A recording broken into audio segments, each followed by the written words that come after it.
the ratio for the gap between successive orbits from the nucleus onwards. Suppose చూడమ్మా ఎవరికైనా question చూడండి జాగ్రత్తగా. The ratio for the gap between orbits మధ్య ఉన్న gap ఉండదు కదా, from the nucleus onwards. Nucleus నుంచి ఒక ఆర్బిట్ కి ఒక ఆర్బిట్ కి మధ్య ఉన్న గ్యాప్ మధ్య రేషియో ఎంత అని అడుగుతున్నాడు. ఓకేనమ్మా. న్యూక్లియస్ చుట్టూ ఏముంటాయి, ఆర్బిట్స్ ఉంటాయి.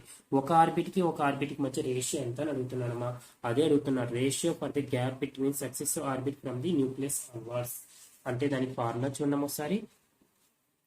R is equal to 0.529. అయితే గ్రౌండ్ స్టేట్ ఫస్ట్ చూడమ్మా ఇంటూ n²/z.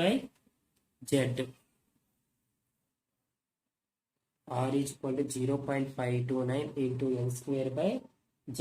ఇదేగా ఫార్ములా. ఓకేనమ్మా. 1n²/z. సపోజ్ చూడండి ఫస్ట్ అనుకోండి 0.529 into 2² minus 1² is equal to 3కి ఈక్వల్. అదే R2 is equal to 0.529 into 3² minus 2² ఎంతకి ఈక్వల్ అంటే 5కి ఈక్వల్. అదే R3 ఈజ్ ఈక్వల్ టు ఏం చెప్పచ్చు అంటే 0.529 into 4² minus 3² is equal to 7.